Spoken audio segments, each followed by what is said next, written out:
Hello and welcome to a new episode of Today and Tomorrow. And today it is a very special episode. Maybe you're wondering why I'm not introducing Dieter. Well, because we're going to talk to Dieter today. We had several episodes by now with wonderful guests all over the world. And today we thought it is time. It is time to talk to my wonderful co host Dieter a little bit about his passion. And innovation is so often seen as the driving force behind progress in business, in technology, in society. But is innovation alone enough? Or do we need resilience? The ability to adapt, to withstand disruption, and to turn challenges into opportunities. And I think Dieter can talk a lot about this wonderful issue. But before we do anything else, Dieter, I've never asked you this before, but do you want to introduce yourself to our viewers and listeners? Well, they should know me by now. I mean, I'm introducing myself all the time in all the episodes, very briefly, of course, not not in this huge or because there's not the focus on me. But we already had a special episode where I had the focus. One of the early episodes with Sanjay when we were talking about Campus. That's a book that you see in the back, the cover. But now I'm preparing the next book. It's almost done, really. And this is called Resilience. I have been talking already about resilience in the other book, but now I'm really putting a focus on it for the simple reason it is an important issue. Uh, and I did I didn't know it when we started in 2019 the Diplomatic World Institute that I co-founded. Um, we started talking about it without realizing it. And so via various steps, so Pandemia's Box was about holistic, my first book was about holistic innovation. The second book then now was about introducing more or less the platform we are trying to implement in the market to discuss, to come up with solutions for, and actually we already were there at innovation resilience because that's what we need.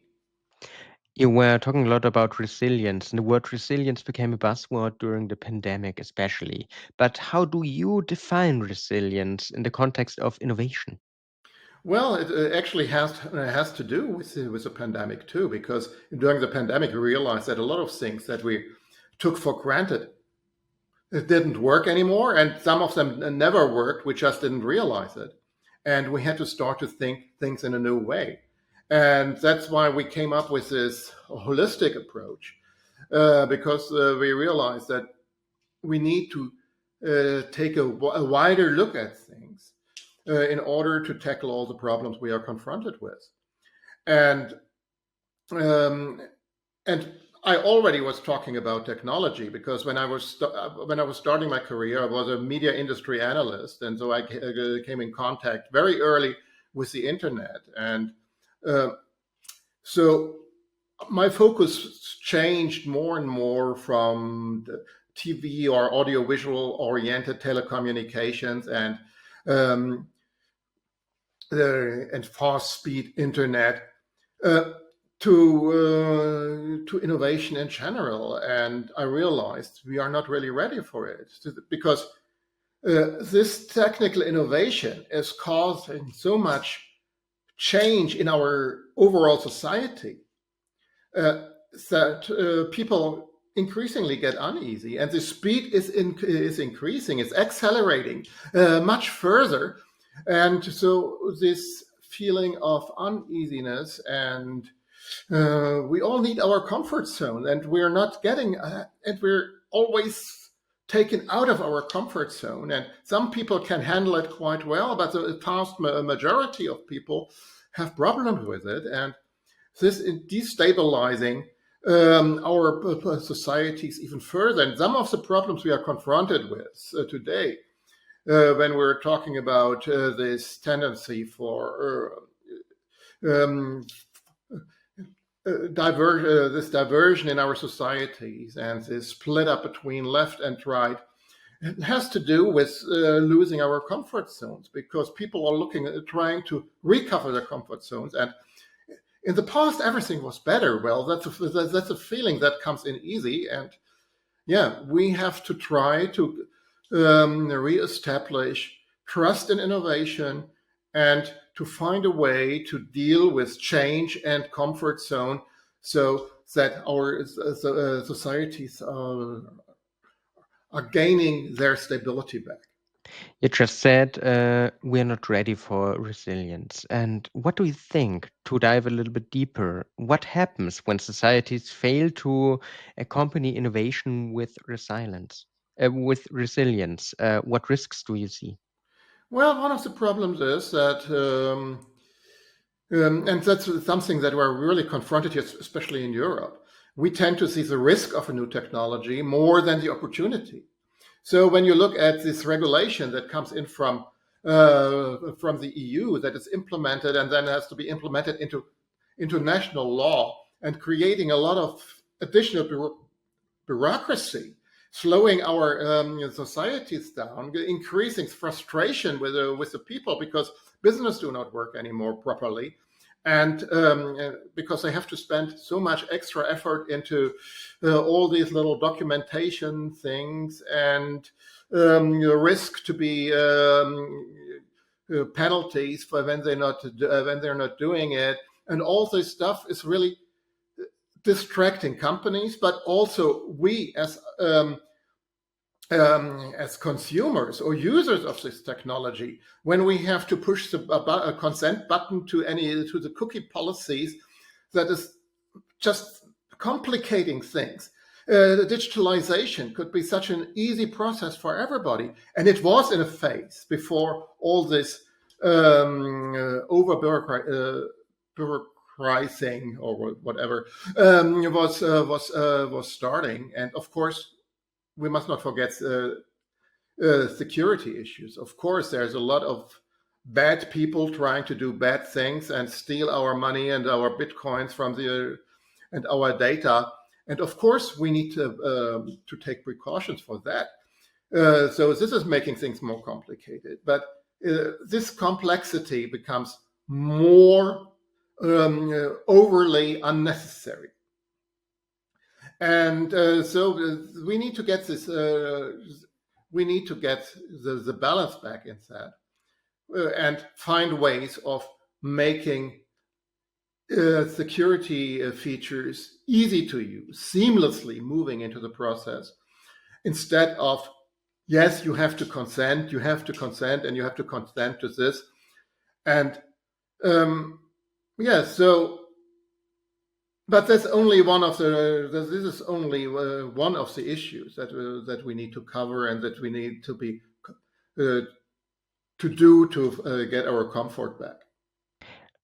I want to talk to you about two areas you mentioned. You were talking about businesses, and you were talking about politics and a little bit about diplomacy. And I want to start with politics. You already talked about regulation and the problems of this. And innovation always encounters regulation. What should policymakers do to foster resilience rather than rather than stifle it? So how can we make it possible? Well, this is really one of the major issues we are confronted with because regulators and or the people that are now doing the decisions and are thoroughly rooted in an analog mindset. That's what I'm calling it. They try uh, to confront new problems with their old toolbox, and this doesn't work, of course. And what they don't take in account is the speed in which things are happening. So basically, when you are addressing a problem till it is um, turned into a law and till this law finally is implemented, especially here in Europe, with all these different countries that need to do it and with their and get it through their parliaments and all this stuff. So very often it is taking 5 to 10 years before a regulation um, is implemented, and the world by then is a completely different one. So we need a new approach in regulating things, and of course we have to look into opportunity, and without, of course, forgetting about the risk.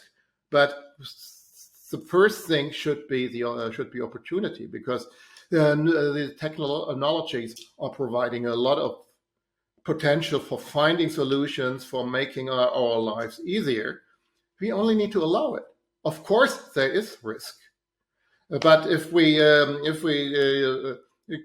by our regulations kill opportunities because we are too afraid of potential risk without knowing if this ever would be applying. Because yeah, when you do an upfront regulation on artificial intelligence or like Mika, it's good ideas, but very often it's just the wrong approach to it. And you collaborate internationally a lot with think tanks and institutes. Did you ever find the best practice in any country, yeah, in any diplomacy work you've encountered? Or do you Uh, see anything we can adapt in Europe? well, of course, the old US approach was try and see.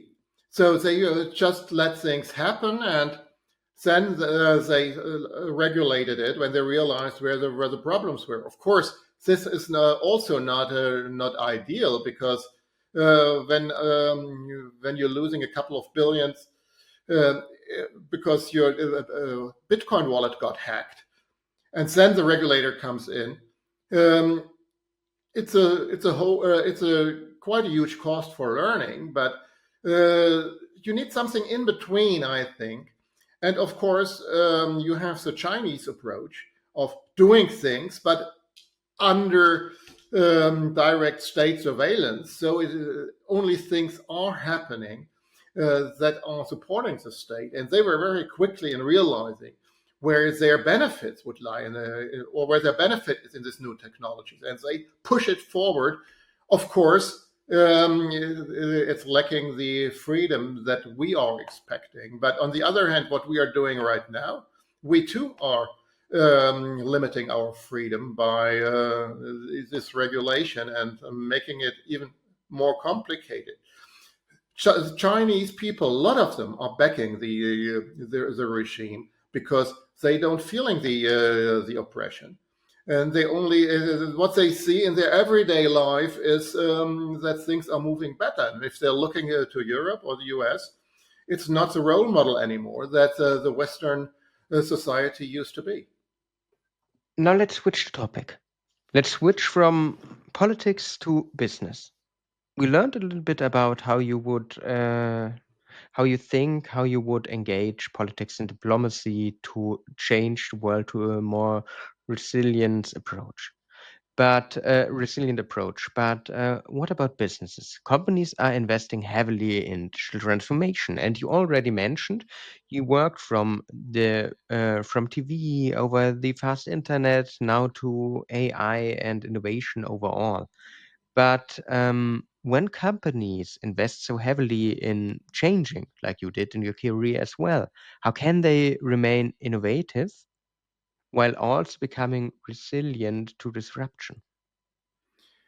Well, the young companies, startups usually are, but you have a problem there. They only see their problem and they come up with a solution for that, or they see their niche in the market where they where they act disruptive and taking clients away from the traditional companies that, of course, by their structure are much slower in adapting new things.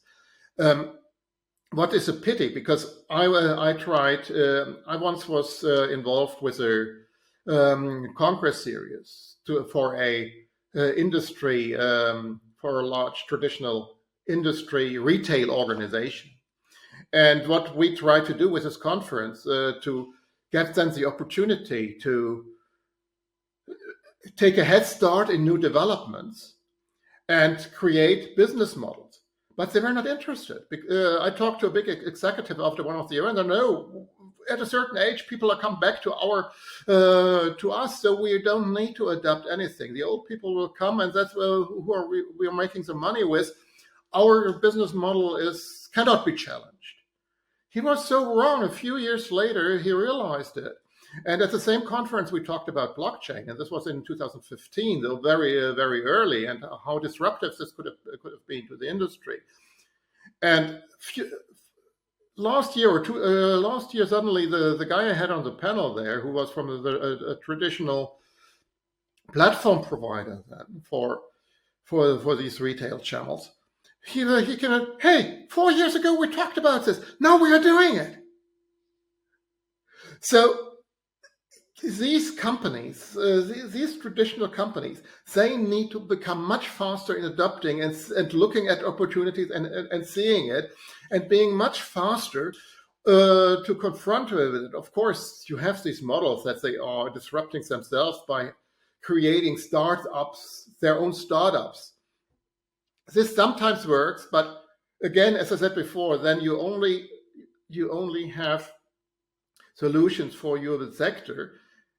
And this can be tricky too, because some of the solutions that you come up with your sector can be very harmful when you take an overall approach. When you suddenly realize our energy consumption is exploding, and suddenly we have this Spanish blackout, and very easy that can be in other markets. They had a special situation that they were not connected to other markets where they could get their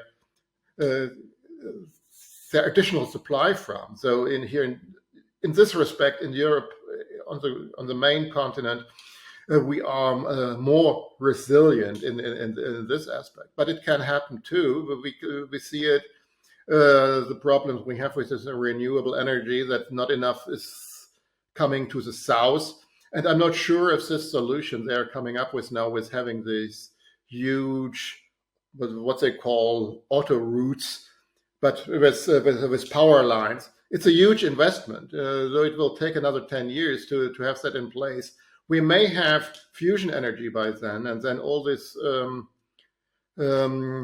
huge investment was, well, you see the problem we have, and I think we are just not too much taking in account what is coming and what is developed. Also, then I'm coming back to policymakers. We are here in Germany. We have this huge drive to renewables, and especially wind energy, with all the problems that is created by that. I'm not sure if in the end, in 10 years or 20 years, we suddenly realize, oh, what did we do? Or with all these problems of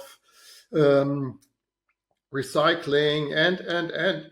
So I'm not feeling really good about it. But and then we have the fusion energy and ready, and then hey, what did we do? But on the other hand, fusion energy is a very complex technology. Though right now it looks like the progress is really fast, and so we could have it quite soon. But I'm not sure if there is also some other delay, because it's a very complex technology, and so it's a complex and difficult situation. But of course, this example illustrates we do have to open our perspective. We are not made for an overall perspective. So, but we, at least what we can do, is aware that there is more in the world than our single perspective, and then we come to the next issue, that we do need to listen to other people. And when you look at the situation right now globally, everybody is ideologies are becoming very strong again, left and right. claiming to have the overall the solution, and of course it's not true, because we all only see our little sector that we are aware of and that we are capable in our brains to be aware of. Uh, So tolerance. Basically, what it comes down, we need to develop again tolerance for other opinions, for other solutions, for other ways. Other than that, it will be a dead end. You were talking about tolerance, and this brings me to another question.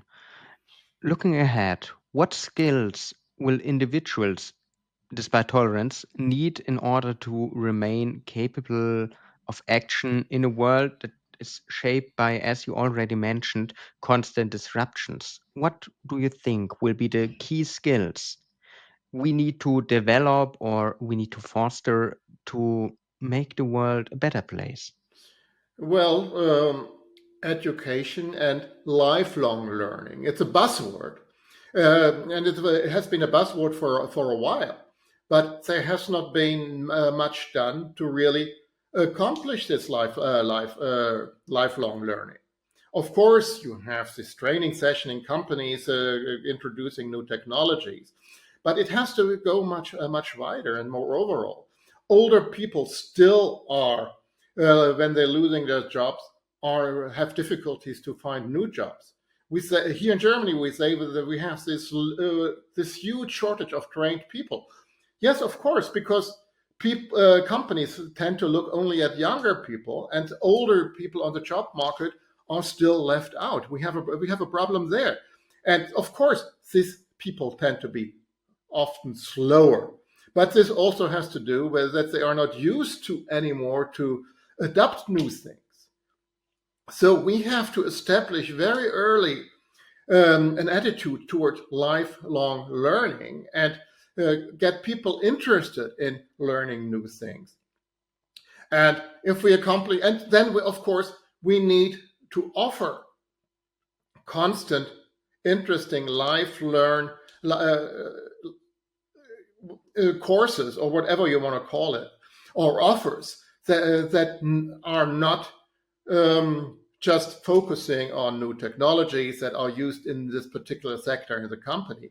We also need to train to open up our minds and to open up our perspectives and to our limits. But how can we open up to? How can we train this? How can we fascinate people on new technology and on change? A lot of people, and you know them as good as I do, are not open for changing. They're not open to see the world as a better place, but they are afraid of the future of the world that's coming. How can we change this? How can we empathize on change? It's a long process. Of course, this learning scheme that I was just sketching can't be implemented just like that. Because also the people that should offer these things, or this kind of, well, offer these offers, um, are stuck in an analog mindset. It's a very long process. And well, okay, now it's coming back. The platform I mentioned before that we try to implement at the Diplomatic World Institute, where these podcasts are part, of course, and our book series. And I hope I will not be the only author in the future in this book series. Even then, we will soon have 3 books in it. Um, but of course, we already started the academy. Alex, you were part of it, where we had our first course together with a very interesting Indian academy platform and the Institute of Science. It's such a complex name. I keep forgetting. With the Internet of Science, Investment, and Entrepreneurship. Now I have the order ready. Um, and our great Ingrid Vasilio Felsis, who already was a guest well, both the founder of Galta, Professor Bandari, and the founder of the SEI, Ingrid Vasiljev-Feltis, were guests already in our podcast. So we will continue working together on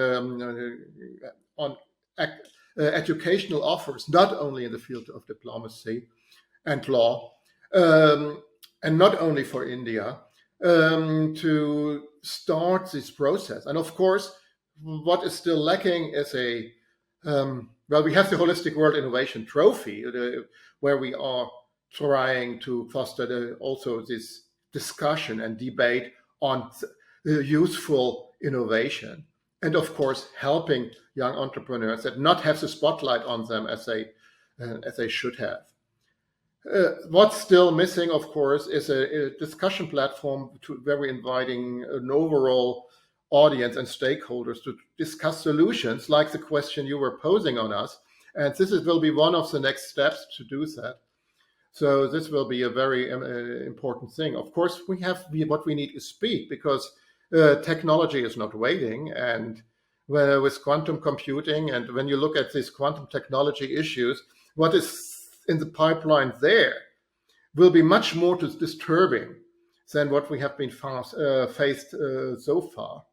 So we really need to be quick in getting this state of resilience. But it takes time, and we can't move things faster than it takes. But at least we have to start the process and doing so to help people, to help our people, our society, and to use this potential of these new technologies to come up with a world we always have dreamed of. And this is a wonderful last word, Dieter. Thank you for your time. Thank you for sharing your insights with us today. And to be honest, our conversation has made clear that innovation alone is not enough.